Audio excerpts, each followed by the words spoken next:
So ito mga tagapanood, para mapatunayan natin na sinungaling ang ating gobyerno, lalong-lalo na yung NEDA. Meron po akong ipapanood sa inyo na video para mapatunayan po kung kasya yung 21.3 per meal na sinasabi ng NEDA o yung 64 pesos na kada araw daw sa pagkain nating mga Pilipino. Pero bago po tayo magpatuloy, nais ko lang po kayong imbitahan, lalong-lalo na po sa mga bagong napadaan lang dito sa ating channel, na huwag po sanang kalimutan na mag-subscribe. Hit nyo na rin po notification bell para lagi po kayong updated sa mga bago pang video na ating ilalabas. Share, like, and comment din po kayo mga tagapanood, atin yung babasahin at pupusuan. Kaya simulan na po natin ang ating reaction video sa araw na to mga tagapanood. Let's do this! Mga boss, sabi ng National Economic Development Authority, 21 pesos per meal lang ang kailangan, okay ka na, mabubuhay ka na.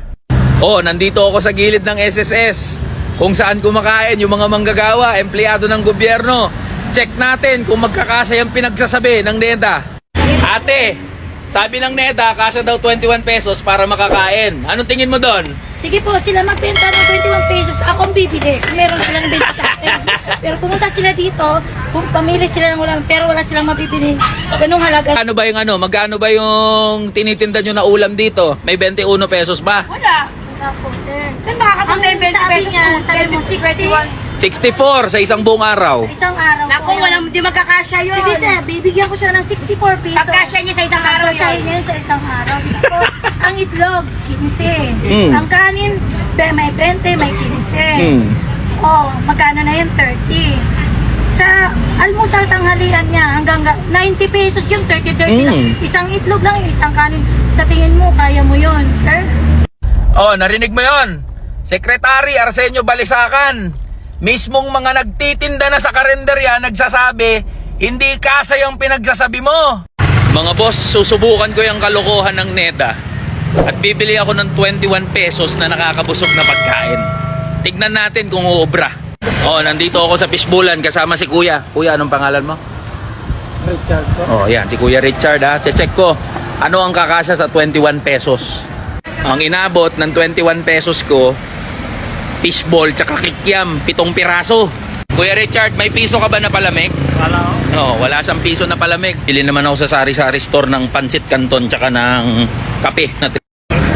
Okay lang po. May 7 pesos kayo na noodles. 7 pesos daw, noodles. Meron daw, sabi ng gobyerno.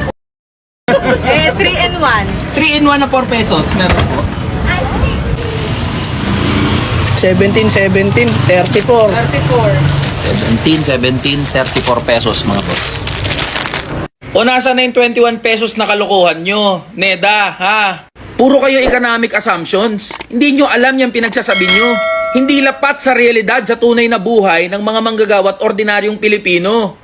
Kaya kung makapagsabi kayo na kapag may more than 21 pesos ka, o more than 64 pesos a day sa isang buong araw, di ka na mahirap. Hoy, Arsenio Balisacan, tsaka mga taga-Department of Finance, hinahamon ko kayo, hinahamon namin kayo.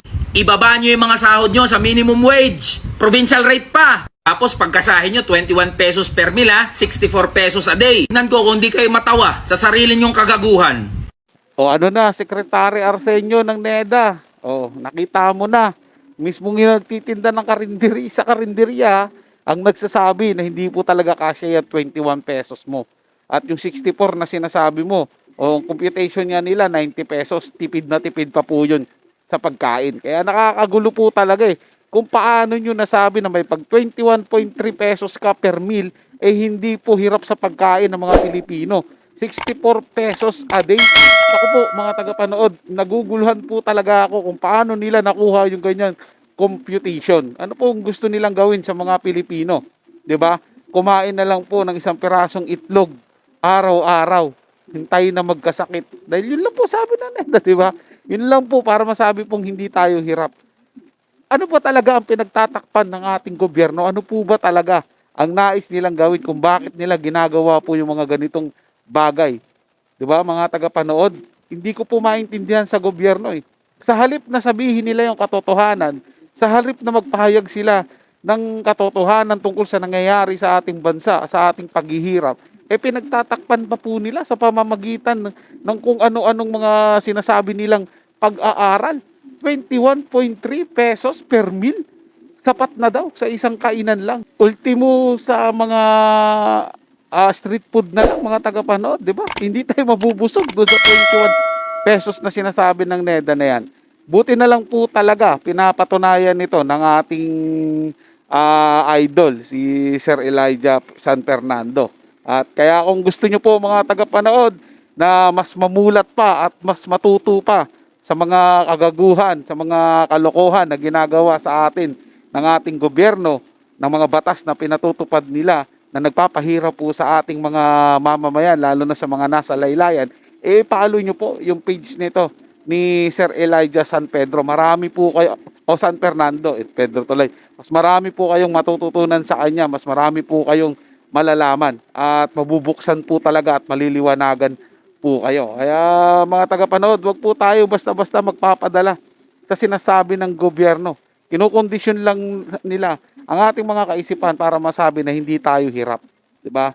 Kaya po nila sinasabi na yung 64 pesos daw yan na kain sa isang araw, matatawag po tayong hindi hirap sa pagkain.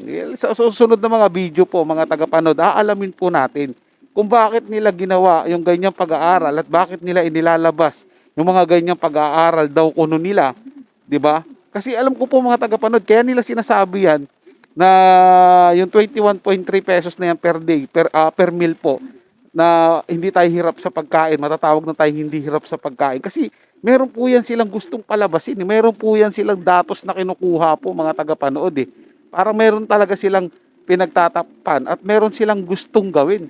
Hindi ko po alam mga tagapanood kasi hindi naman po tayo maalam sa mga ginagawa nila. Kaya nga po, nagre-research tayo at naghahanap po tayo ng mga kaukulang ebidensya, mga kaukulang patunay kung ano po yung mga pinagagawa nila. At ito po ibabahagi ko po rin sa inyo mga tagapanood. Kaya antabayanan nyo po yung susunod nating video para masagot po natin kung bakit nila sinasabi na yung 21.3 per meal matatawag pong hindi hirap ang mga Pilipino. Diba? Doon masasagot po yan mga tagapanood. Kasi alam ko po, gaya na sinabi ko kanina, kaya nila binabanggit yung mga ganyang bagay. Meron po yan silang gustong makuha talaga.